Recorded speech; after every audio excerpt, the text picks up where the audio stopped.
Herkese selamlar. Hobilgi YouTube kanalıma hoş geldiniz. Bugün size örmüş olduğum kuzulu çantayı tanıtmak istiyorum. Ben bu çantayı çocuklara özel olarak hazırladım. Boyutundan bahsetmem gerekirse şöyle hacmini ölçtüğümüzde çantanın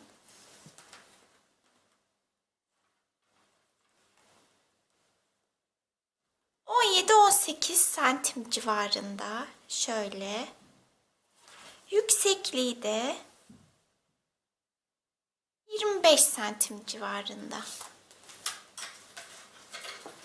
2 bölüm halinde size yapılışını anlatacağım. Şu an bulunduğumuz videoda kafasını öreceğiz, kulaklarını öreceğiz ve yüzünü şekillendireceğiz.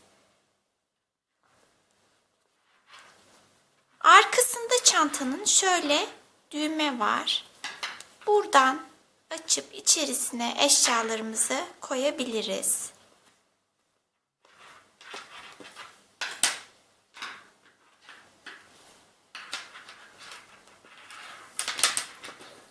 Çanta askıları.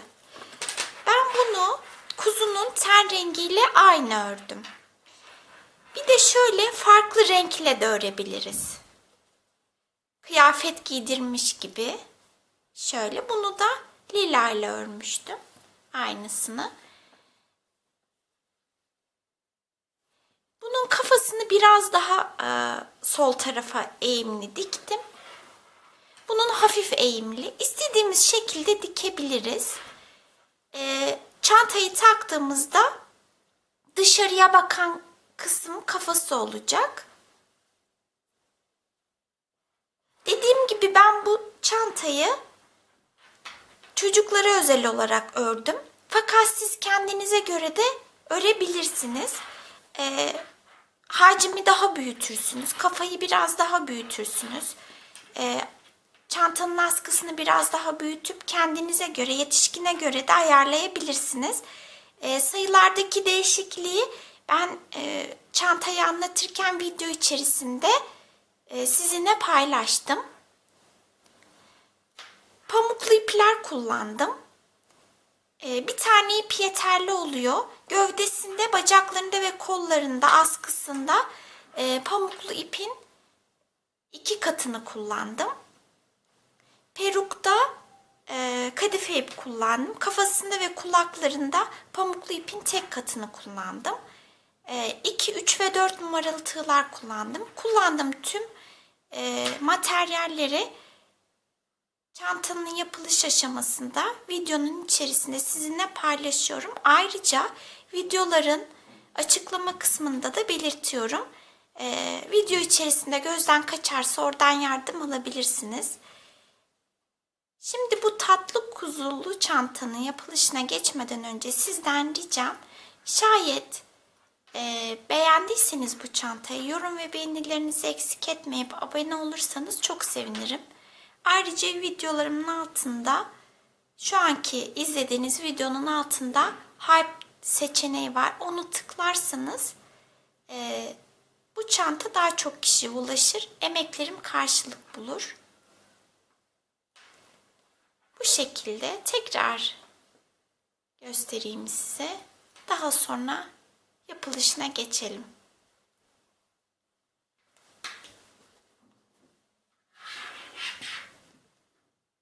Dilerseniz örmeye geçelim. Keyifli örgüler. Çantanın yapılışına geçmeden önce kullandığım materyalleri size tanıtmak istiyorum. 2 farklı ip kullanacağım. Türleri farklı. Pamuklu ip, Alize Cotton Gold'un 458 renk kodlu ipini kullanacağım. Kadife ip kullanacağım. Beyaz renkli olacak. Herhangi bir marka olabilir. 3 farklı numarada tığ kullanacağım. 2 numaralı, 3 numaralı,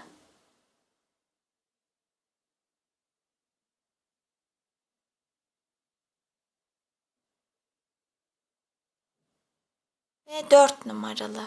Bunları nerede kullanacağımı Şimdi size açıklayacağım. Kilitli göz kullanacağım. 10 milimlik, 12 milimlik de olur. 10 ya da 12 milimlik. İçini doldurmak için de elyaf kullanacağım. Çantanın içini doldurmayacağız. Kafasını doldururken. Şimdi tığlarımı nerede kullanacağımdan bahsedeceğim. Kafasını örerken ve kulaklarını bu ipin doğal halini, yani tek kat halinde örerek yapacağız. 2 numaralı tığ kullanacağım.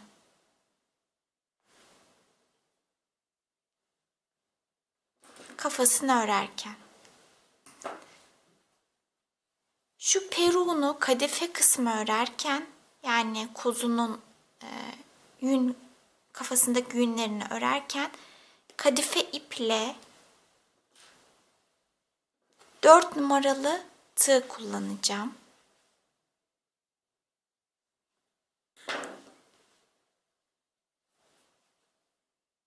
Çantanın gövdesini, kollarını, bacaklarını ve çanta askısını örerken de bu ipin 2 katını kullanacağım. Şöyle.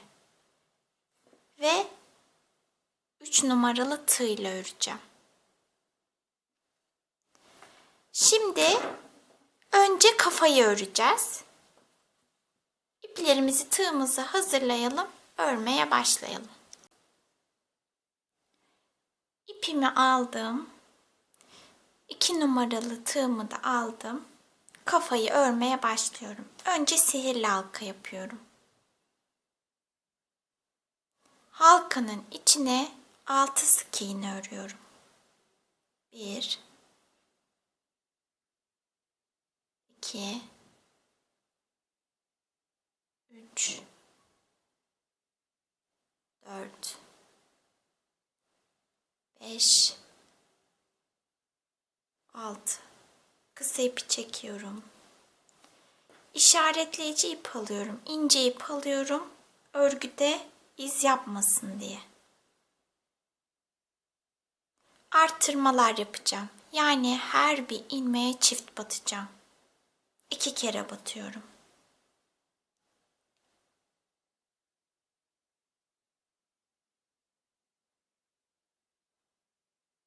Bir, aynı ilmeğe tekrar batıyorum. 2. Bu şekilde 6 arttırma yapacağım.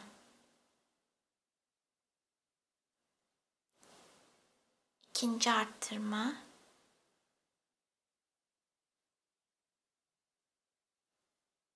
3.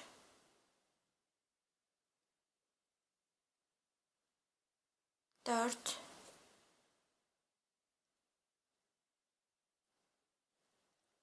5.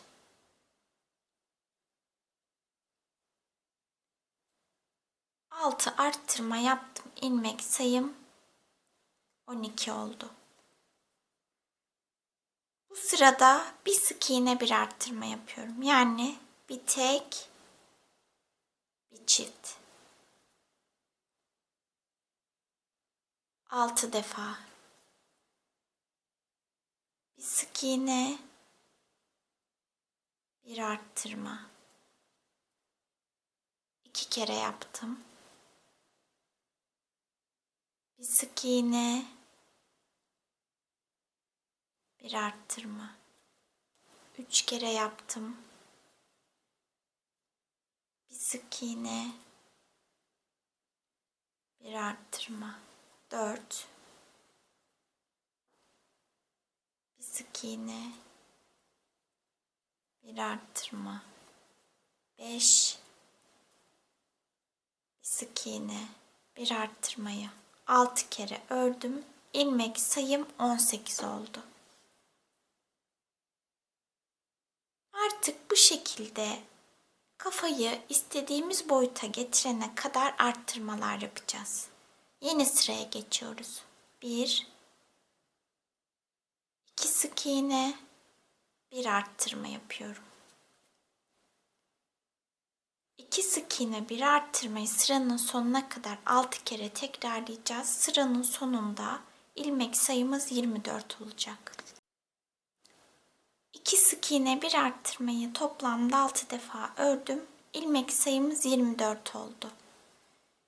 3 sık iğne örelim şimdi de. 1 2 3 sık iğne bir arttırma yapıyorum. 3 sık iğne bir arttırmayı sıranın sonuna kadar 6 defa tekrarlayalım. Sıranın sonunda ilmek sayımız 30 olacak. Sıranın sonuna kadar arttırmalarımı yaptım. İlmek sayım 30 oldu. 4 sık iğne örüyorum. 1 2 3 4 bir arttırma yapıyorum. Bu 4 sık iğne bir arttırmayı toplamda 6 defa örelim. Sıranın sonunda ilmek sayımız 36 olacak. Sıra sonuna kadar geldim. İlmek sayım 36 oldu. 5 sık iğne örüyorum. 1 2 3 4 5 bir arttırma yapıyorum. 5 sık iğne bir arttırmayı da sıranın sonuna kadar 6 defa örelim. Sıra sonunda ilmek sayımız 42 olacak. Sıra sonuna geldim. İlmek sayım 42. 6 sık iğne örüyorum. 1 2 3 4 5 6 bir arttırma yapıyorum. 6 sık iğne bir arttırmayı sıranın sonuna kadar 6 kere tekrarlayalım. Sıranın sonunda ilmek sayımız 48 olacak. Sıranın sonuna geldim. İlmek sayım 48. 7 sık iğne örüyorum. 1 2 3 4 5 6 7 bir arttırma yapıyorum. 7 sık iğne bir arttırmayı da sıranın sonuna kadar 6 kere örelim. Sıranın sonunda ilmek sayımız 54 olacak. Sıranın sonuna kadar arttırmalarımı yaptım. İlmek sayım 54 oldu. 8 sık iğne örüyorum. 1 2 3 4 5 6 7 8 bir arttırma yapıyorum. 8 sık iğne bir arttırmayı sıranın sonuna kadar 6 kere tekrarlayalım. Sıranın sonunda ilmek sayımız 60 olacak. Sıranın sonuna geldim. 60 ilmeğim var. 9 sık iğne örelim. 1 2 3 4 5 6 7 8 9 bir arttırma yapalım. 9 sık iğne bir arttırmayı sıranın sonuna kadar 6 kere örelim. Sıranın sonunda ilmek sayımız 66 olacak. Arttırmalarımı bitirdim. 66 sık iğnem var. 10 sık iğne örelim. 1 2 3 4 5 6 7 8 9 10 sık iğne ördük. Bir arttırma yapıyorum. 10 sık iğne bir arttırmayı 6 kere örelim. Sıranın sonunda ilmek sayımız 72 olacak. 10 sık iğne bir arttırmayı toplamda 6 defa ördüm. İşaretleyici ipe geldim. İlmek sayım 72. Artık arttırmalarım bitti.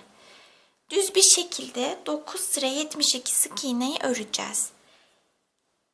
Bu kafa çantanın gövdesine uyumlu bir şekilde boyutu. Çocuklara uygun olarak örüyoruz şimdi bu çantayı. Fakat siz kendinize örecekseniz çantanın hacmini büyütmeniz gerekiyor. Yani gövdeyi. Gövdeyi büyütürseniz de bu kafa ona küçük kalır.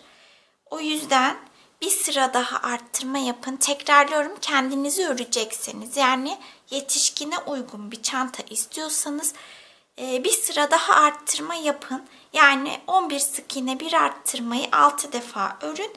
78 sık iğneye ulaşın. Ondan sonra düz bir şekilde örün. 9 sıra değil de 11 sıra örün. 2 sıra daha fazla örün. Sonra örmeye devam edersiniz. Gözün de boyutu 10 milimlik küçük kalır. 12 ya da 14 kullanın. Şimdi örmeye devam edelim. 72 sık iğneye 9 sıra örelim. 72 sık iğneye 9 sıra ördüm. Yeni sırada, bu sırada gözleri yerleştireceğimiz boşlukları oluşturacağız. Önce 29 sık iğne örelim. 29 sık iğneyi ördüm. Bir zincir çekiyorum. Bir ilmek atlıyorum. Bu atladığım şu boşluğa daha sonra göz yerleştireceğim. Bir sık iğne ördüm. 2, 12 sık iğne öreceğim. 3, 4, 5, 6, 7, 8, 9, 10, 11, 12. Yine bir zincir çekip bir ilmek atlıyorum. 1, 2, sıranın sonuna kadar 29 sık iğne öreceğim. Şuradaki iki göz arasında 12 ilmeğimiz var. 29 sık iğneyi sıranın sonuna kadar öreceğiz. İlmek atladığımız için 2 tane. İlmek sayımız 70'e düşecek. Kalan 29 sık iğnemi ördüm. Sayım 70 şu an. Bu sırada 70 olan sık iğne sayımızı tekrar 72'ye çıkaracağız. Bunu da şöyle yapacağız. Zincir çekmiştik şurada ilmek atladığımız yerde. O zincirlerin üzerine sık iğneler öreceğiz. 2 zincir olduğu için 2 ilmek artacak ilmek sayımız. Şimdi ilk göz boşluğuna kadar 29 sık iğnemizi örelim. 29 sık iğneyi ördüm. İlk göz boşluğuma geldim. Bir zincir çekip bir ilmek atlamıştık. Zincirin üzerine bir sık iğne örüyorum. 2 göz arasına 12 sık iğne örüyorum. 1, 2, 3, 4, 5, 6, 7, 8, 9, 10, 11, 12. Yine diğer zincire geliyorum. Tepesine sık iğne örüyorum. Kalan 29 sık iğneyi örelim. Sıranın sonunda ilmek sayımız 72 olacak. Sıra sonuna kadar 29 sık iğneyi ördüm. 72 sık iğnem var. 20 sık iğne örelim. 1, 2, 3, 4, 5, 6, 7, 8, 9, 10, 11, 12, 13, 14, 15, 16, 17, 18, 19, 20 sık iğneyi ördüm. Şimdi 6 kere peş peşe arttırma yapalım. Bir arttırma yaptım. 2 arttırma yaptım. 3, 4, 5, 6 tane arttırma yaptım. 20 sık iğne 6 arttırmayı bir kere daha örelim. 20 sık iğne örelim, ardından 6 tane arttırma yapalım. 20 sık iğne 6 arttırmayı bir kere daha ördüm. Kalan 20 sık iğneyi öreceğim. Sıranın sonunda ilmek sayımız 84 olacak. Kalan 20 sık iğneyi de ördüm. 84 sık iğnem var. Şu ilmek atladığımız boşluklara gözlerimizi takacağız.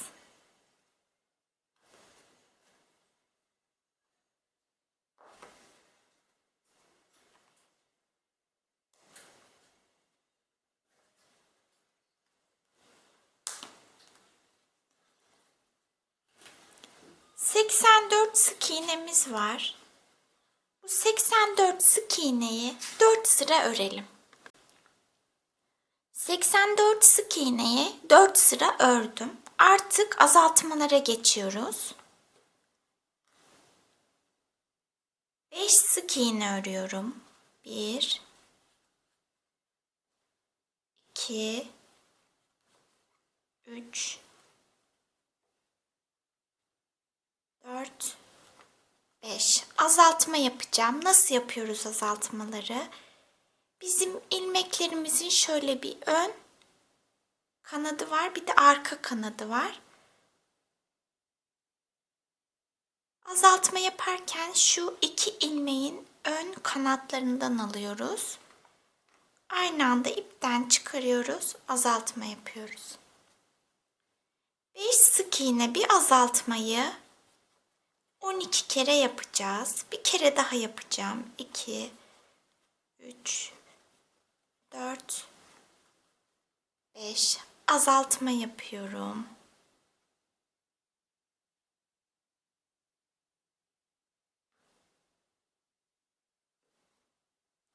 Beş sık iğne bir azaltmayı 12 kere yapacağız demiştim. 2 kere yaptık. 10 kere daha örelim. Sıranın sonunda ilmek sayımız 72 olacak. Sıra sonuna kadar 12 tane azaltma yaptım. İlmek sayım 72. 4 sık iğne örüyorum. 1, 2, 3, 4. Bir azaltma yapıyorum. 4 sık iğne bir azaltmayı da 12 kere yapacağız. Sıranın sonunda ilmek sayımız 60 olacak. Azaltmalarımı yaptım. 60 sık iğnem var. 3 sık iğne örüyorum. 1, 2, 3. Bir azaltma yapıyorum.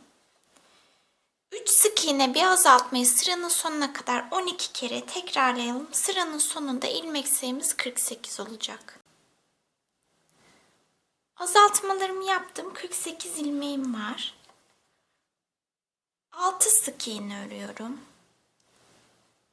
12 azaltma yapıyorduk. Bundan sonra 6 azaltma yapacağız. O yüzden 6 sık iğne örelim önce. 1, 2, 3, 4, 5, 6 sık iğne ördüm. Bir azaltma yapıyorum. 6 sık iğne bir azaltmayı 6 kere öreceğiz. Bir kere ördük. 5 kere daha örelim. Sıranın sonunda ilmek sayımız 42 olacak. Azaltmalarımı yaptım. 42 sık iğnem var. 5 sık iğne örüyorum. 1 2 3 4 5 sık iğne bir azaltma yapıyorum. 5 sık iğne bir azaltmayı da sıranın sonuna kadar 6 kere örelim. Sıra sonunda ilmek sayımız 36 olacak. İçini de elyafla dolduralım. Azaltmalarımı yaptım. 16 sık iğnem var. İçini de elyafla doldurdum. 4 sık iğne örüyorum. 1 2 3 4 sık iğne ördüm. Bir azaltma yapıyorum. Bunu 6'ya tamamlayalım. Sıra sonunda ilmek sayımız 30 olacak. Sıra sonuna geldim. 30 sık iğnem var. 3 sık iğne örüyorum. 1 2 3 bir azaltma yapıyorum. 3 sık iğne bir azaltmayı 6'ya tamamlayalım. Sıra sonundaki ilmek sayımız 24 olacak. Sıra sonuna geldim. 24 sık iğnem var. 2 sık iğne örüyorum. 1 2 bir azaltma yapıyorum. 2 sık iğne bir azaltmayı sıranın sonuna kadar tekrarlayalım 6 defa. Sıra sonunda ilmek sayımız 18 olacak. İçini de elyafla dolduralım. Azaltmalarımı yaptım. 18 ilmeğim var. İçinde doldurdum. 2 sıra daha azaltma yapacağız. Ama önce yüz şekillendirmesini yapalım. Sonra azaltmalarımızı bitirdikten sonra kafayı kapatalım. Şurada delik varken yüz şekillendirmemizi yapalım. Şöyle büyük bir iğneye, yorgan iğnesine kafada kullandığım ipten geçirdim. Göz çukuru oluşturacağız. Kafanın arkasından şu ilmeklerin arasına, şu boşluklara batıyorum. İlmeklere batmayalım. Boşluklara batalım. Gözün yanından çıkacağım. Hemen dibinden gözün. Şöyle.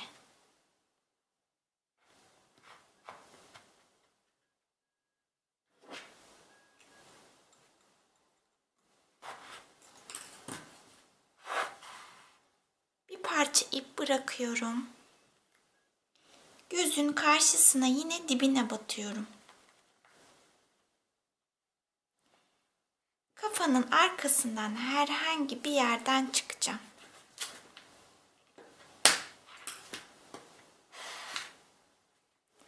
Gözün altına girdi iplerim.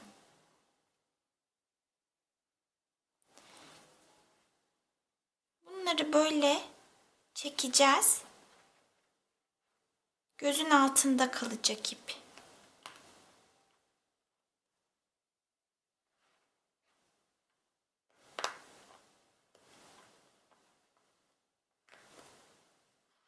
Üstüne de yapalım, sonra sıkıştırırız. Son battığım boşluğa tekrar batıyorum. Ve ip içeriye girecek. Gözün hemen dibine battım.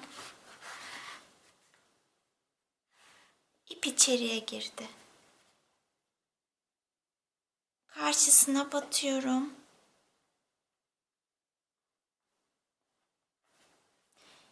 İlk battığım yere çıkacağım.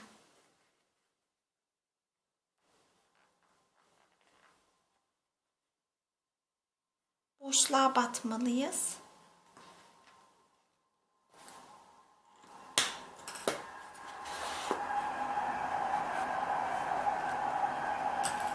Şimdi bu ipleri çekeceğim.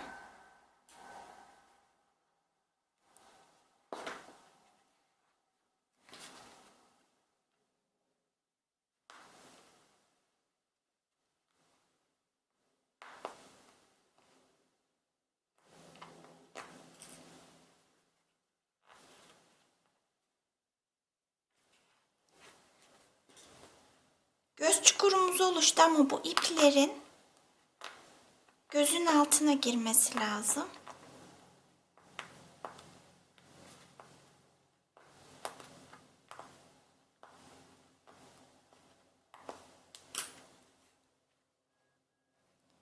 Bu şekilde bu ipleri bağlayacağız.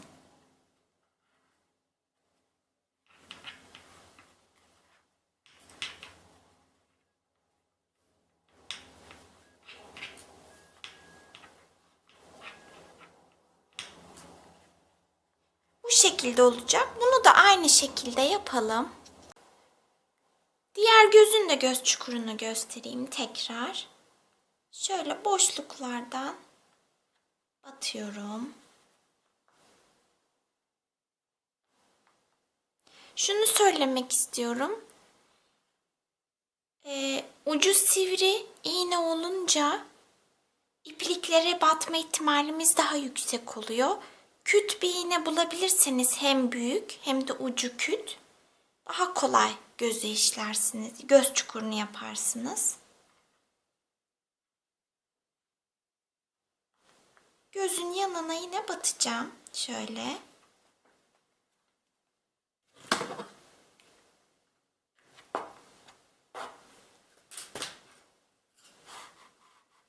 İp bıraktım arkada. Karşısına batıyorum yine gözün dibine.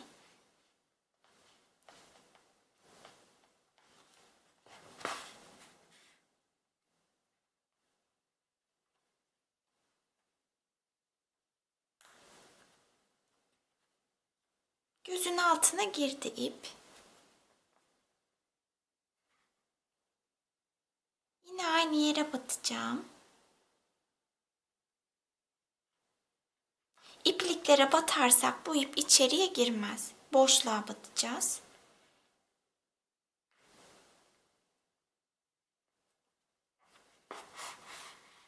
İp içeriye girdi. Karşıya batıyorum. Aynı yere çıkacağım.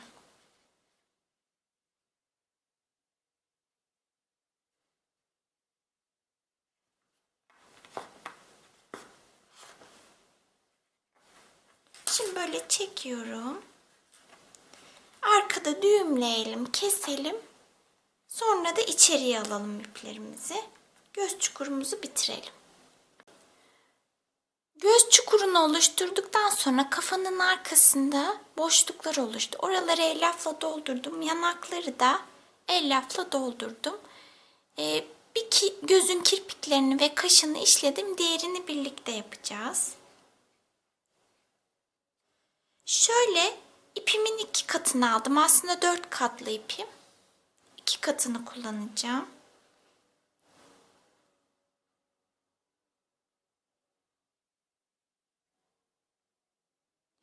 Ben bu gözde gözün bir üstünden şöyle bir ilmek sağa kayarak işlemeye başladım. Fakat iki gözün etrafındaki ilmek sayılarımız aynı olmayabiliyor. Biri yarım ilmek daha fazla olabiliyor. Bunu da denedim. Buradaki gibi aldım. Yukarıya çıktım bir ilmek. Sonra sola kaydım. Aşağıya indiğimde şöyle eğim oluşmadı kirpikte. Önemli olan gözlerin aynı şekilde şekillendirilmesi. Yüz şekillendirmesi çok önemli oyuncaklarda. Yani yapın. Yaptıktan sonra beğenmiyorsanız içinize sinene kadar tekrar deneyin. Ben de öyle yapıyorum. Size gösteriyorum. İçime sinmiyorsa tekrar işliyorum.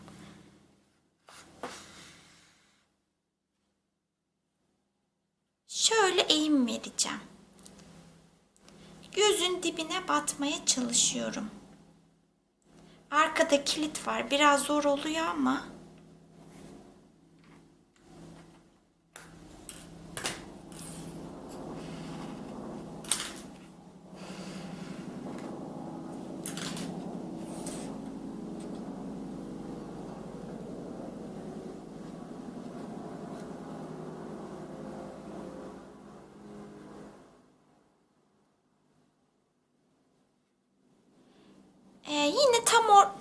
yarım olarak battım. Ortasına battım ilmeğin.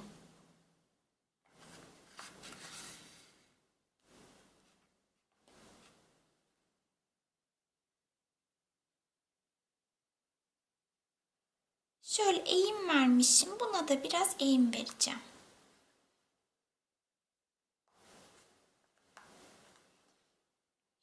Şöyle dibine batmaya çalışıyorum.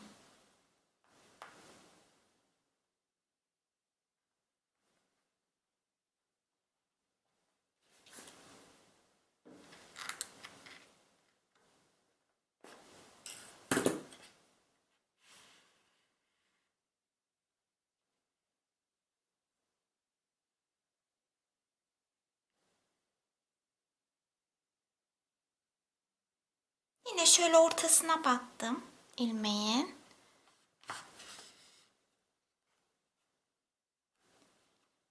Bu sefer düz bir şekilde gözün dibine batacağım. Eğim vermeyeceğim, düz batacağım bunda.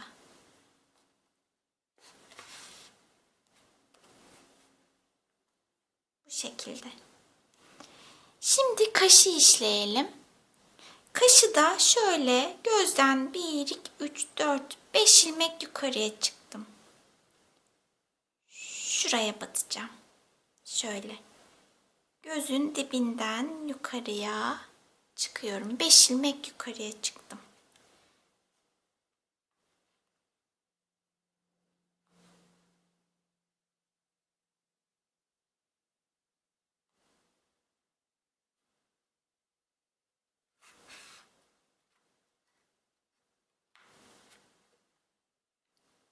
Bir, iki, üç, 4 ilmek sola kayıyorum. Bir ilmek de aşağı iniyorum. Yani eğim veriyorum. Böyle.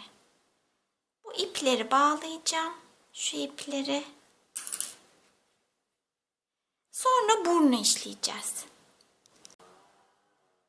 Şimdi burnu işleyelim. Şöyle iki göz arasına yapacağım. Şuraya. Gözlerin ikisine de eşit uzaklıkta olması lazım. Şöyle. Şu 4 ilmeği baz alırsak 3 ilmek sol göze, 3 ilmek de sağ göze kalıyor. Mesafe aynı oluyor. Şu 4 ilmeğe yapalım o yüzden.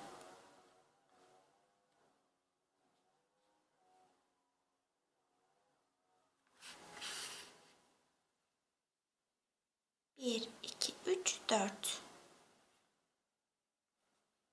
Şöyle karşılıklı birkaç kere gidip gelelim.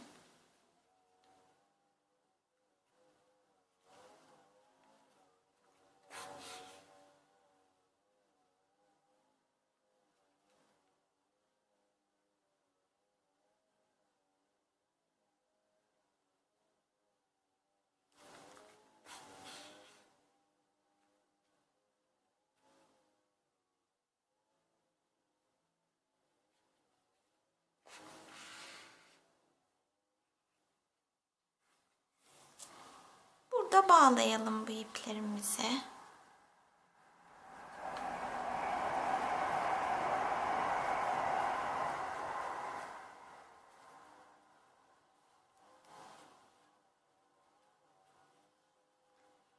Şimdi ağız çukurunu yapacağız. Ağız çukurunu burundan 5 ilmek aşağıya ineceğim.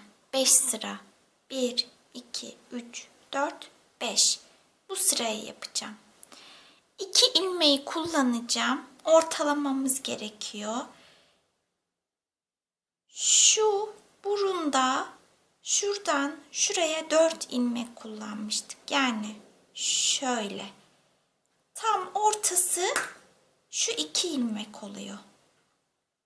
O yüzden bu 2 ilmeğe ağız çukurunu yapacağız.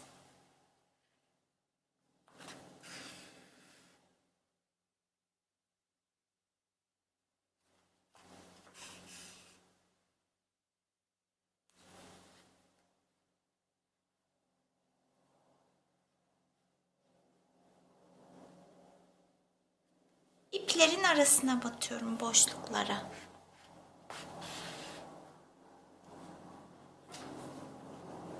Şu ağız çukurundan gelen diğer ipi de oraya çıkaracağız.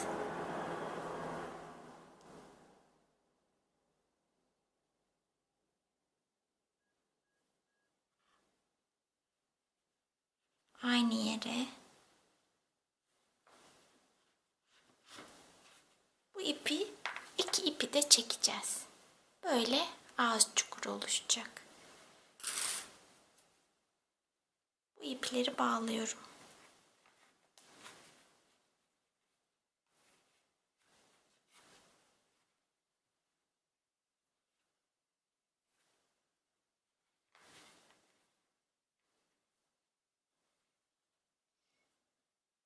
Bu şekilde. Yüzümüzü şekillendirdik. Şimdi örmeye devam edelim. En son 18 sık iğnemiz vardı. Bu sırada bir sık iğne, bir azaltma yapalım. 6 defa bir sık iğne, bir azaltmayı örelim. Sıranın sonunda ilmek sayımız 12 olacak. Bir sık iğne, bir azaltmayı 6 kere ördüm. 12 ilmeğim var. 6 tane azaltma yapıyoruz. Yani ilmek sayımızı 6'ya düşüreceğiz. 1 2 3 4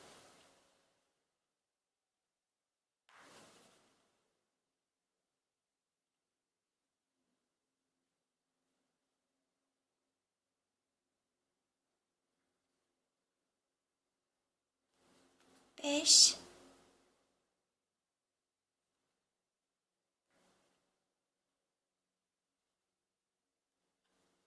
6. Bir zincir çekip ipimi uzun kesiyorum.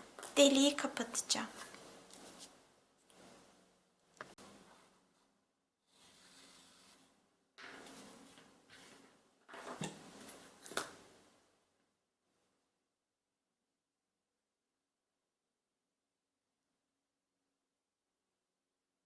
Altı ilmeğimiz var.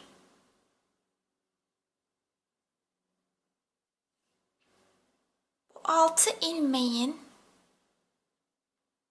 ön ilmeklerinden iğne yardımıyla ipimizi geçireceğiz. 1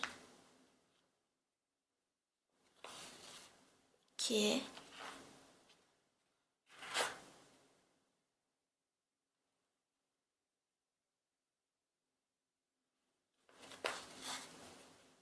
3 4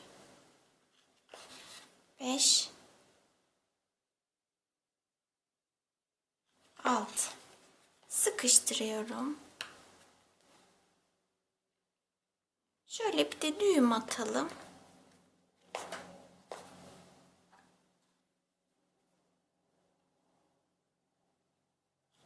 Sağlamlaşsın.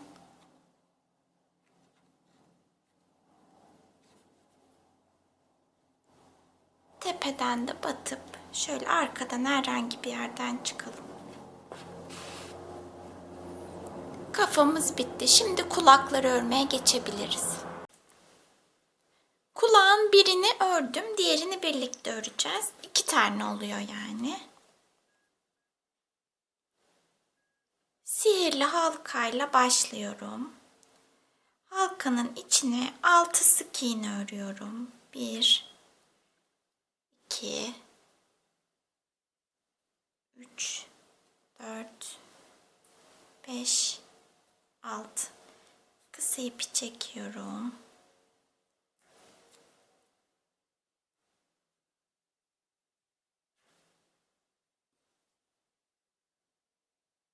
Altı tane arttırma yapalım şimdi. Her bir ilmeğe çift batalım.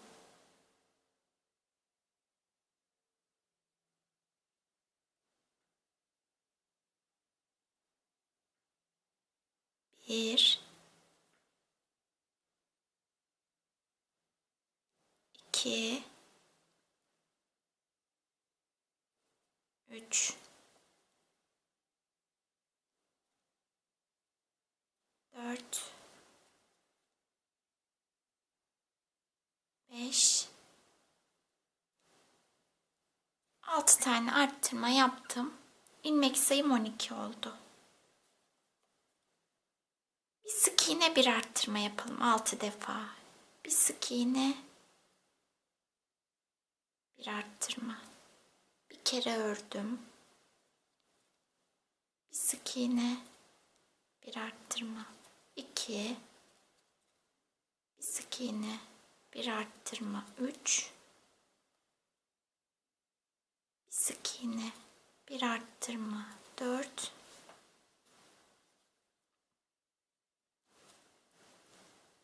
bir sık iğne, bir arttırma. 5, bir sık iğne, bir arttırma. 6. 6 kere arttırma yaptım. İlmek sayım 18 oldu. Şimdi bu 18 sık iğneyi 5 sıra örelim. 18 sık iğneyi 5 sıra ördüm. 4 sık iğne örüyorum. 1, 2, 3, 4. Bir azaltma yapıyorum. Bunu 3 kere tekrarlayacağım. Bir kere yaptım. Tekrar 1, 2, 3, 4 sık iğne, azaltma. Bir kere daha yapalım. 1, 2, 3, 4 sık iğne, bir azaltma. 3 kere azaltma yaptım. İlmek sayım 15 oldu. 3 sık iğne örüyorum. 1, 2, 3. Bir azaltma yapıyorum. Bunu da 3 kere yapacağız. 3 sık iğne, bir azaltma. 1, 2, 3 sık iğne, bir azaltma. Bir kere daha yapalım. 3 kere yapmış olalım. 1, 2, 3 sık iğne, bir azaltma. İlmek sayım 12 oldu. Şimdi bu ilmekleri karşılıklı şöyle birleştireceğiz. Bir bu taraftan alıyorum, bir de karşıdan alıyorum. 5 sık iğne ile birleştireceğiz. Bir buradan alıyorum, bir karşıdan alıyorum. 2, 3,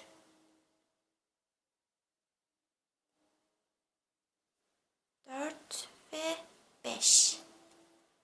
Bir zincir çekip ipimi uzun kesiyorum. Bunu kafaya dikeceğiz.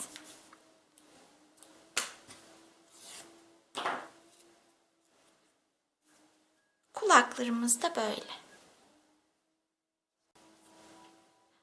Şimdi peru öreceğiz kadife iple.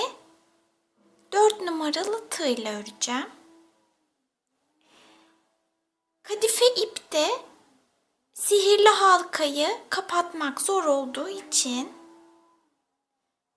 şöyle yapacağım. 1, 2 zincir çekiyorum. İlk zincirime 6 sık iğne öreceğim. 1,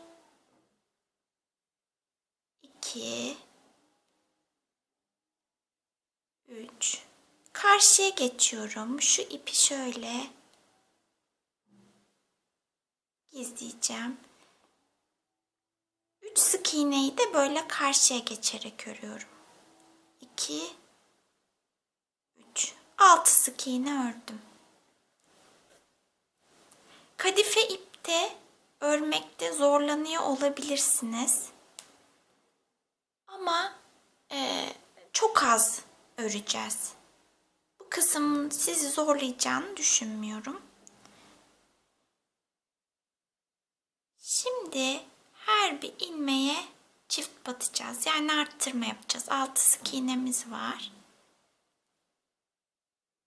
6 tane arttırma yapalım. 1,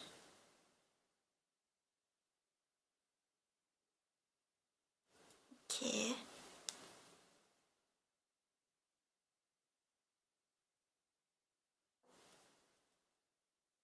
3,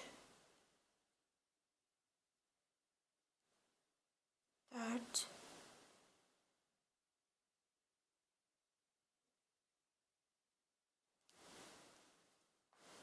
5, 6 arttırma yaptım. 12 sık iğnem oldu. Şimdi bir sık iğne, bir arttırma yapacağım. Bir sık iğne, bir arttırmayı da 6 defa örelim. Sıranın sonunda ilmek sayımız 18 olacak. Sıranın sonuna kadar arttırmalarımı yaptım. 18 sık iğnem var. Şimdi 2 sık iğne örüyorum. 1, 2, bir arttırma yapıyorum. 2 sık iğne, bir arttırmayı da 6 kere örelim. Sıranın sonunda ilmek sayımız 24 olacak. Sıranın sonuna geldim. 24 sık iğnem var. 3 sık iğne örüyorum. 1, 2, 3. Bir arttırma yapıyorum. 3 sık iğne, bir arttırmayı da 6'ya tamamlayalım. Sıranın sonunda ilmek sayımız 30 olacak. Sıranın sonuna kadar arttırmalarımı yaptım. 30 sık iğnem var. 4 sık iğne örüyorum. 1, 2, 3, 4. Bir arttırma yapıyorum. 4 sık iğne, bir arttırmayı 6'ya tamamlayalım. Sıranın sonunda ilmek sayımız 36 olacak. Sıranın sonuna geldim. 36 sık iğnem var. 5 sık iğne örüyorum. 1, 2, 3, 4, 5. Bir arttırma yapıyorum. 5 sık iğne, bir arttırmayı 6'ya tamamlayalım. Sıranın sonuna geldiğimizde ilmek sayımız 42 olacak. Sıranın sonuna geldim. 42 sık iğnem var. 6 sık iğne örüyorum. 1, 2, 3, 4, 5, 6. Bir arttırıyorum. 6 sık iğne, bir arttırmayı 6 defa örelim. Sıranın sonunda ilmek sayımız 48 olacak. Sıra sonuna kadar arttırmalarımı yaptım. İlmek sayım 48. Artık arttırmaları bitirdik. Bundan sonra düz bir şekilde 48 sık iğneyi 5 sıra öreceğiz. Sonra da peruğumuzu bitireceğiz. Şimdi 5 sıra 48 sık iğneyi örelim. 48 sık iğneyi 5 sıra ördüm. İpimi kestim. Şöyle pamuklu bir beyaz ip aldım. Bununla dikeceğim peruğu kafaya. İğnelerle yerini belirledim peruğun. Şuna dikkat edelim. Peruğu dikerken kaşa her iki tarafta aynı hizada olsun. Yani şöyle diktiğimizde şöyle duracak.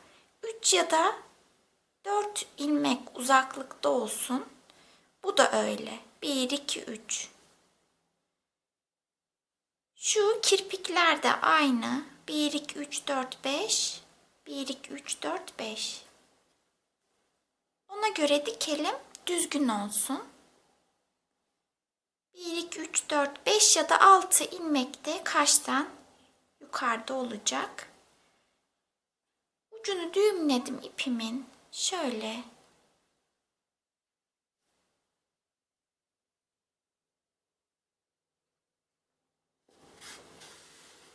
Geçiriyorum.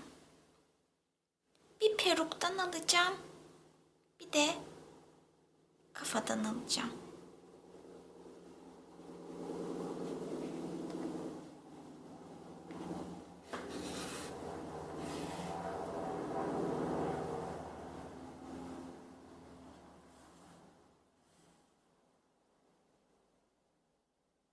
Bir peruktan alıyorum. Şu ipimizi battığımız yere tekrar batarsak örgü dikişimiz daha güzel olur.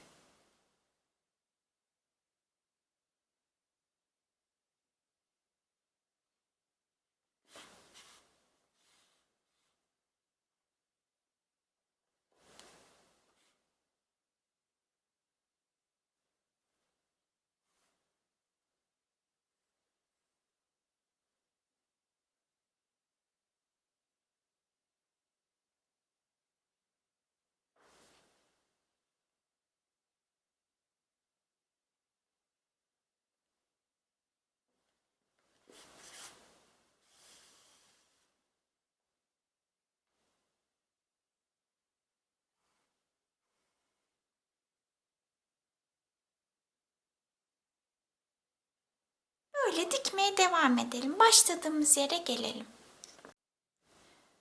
Peruğu diktim. Şöyle. Kulağı da diktim. Diğerini birlikte dikelim. Önce kulaktaki şu ipi şöyle ilk ilmeğime geçiriyorum. Baştaki ve sondaki ilk ilmeklerden geçiriyorum. İki kere yapacağım bu işlemi. Şimdi dikeceğim. Nereye dikeceğim? Kaştan 1-2 ilmek, 2 sıra aşağıya ineceğim. Onun hizasında. Şöyle. Buraya batırıyorum. Sonra herhangi bir yerden çıkacağım. Şöyle aynı yere tekrar batıyorum.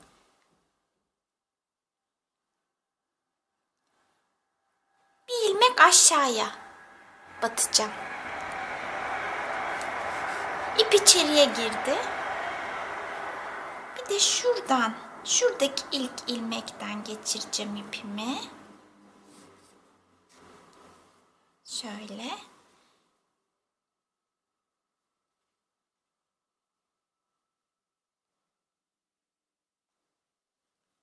Nasıl yapmışım? Şuraya çıkmışım. Bir de kulağın ikinci sırasına iğnemi geçirip nereye batmışım?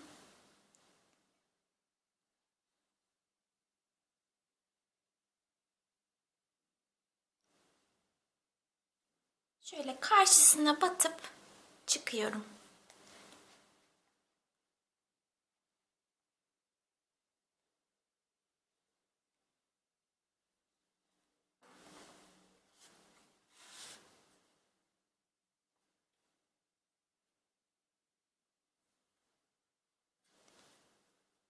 Bu şekilde. Bu ipi de şurada şöyle düğümleyeceğim.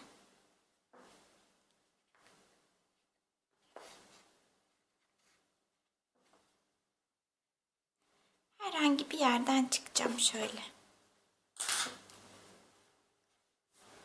Böyle kulaklarımız. Kuzuya biraz makyaj yapalım. Şöyle allık yanaklarına biraz sürüyorum.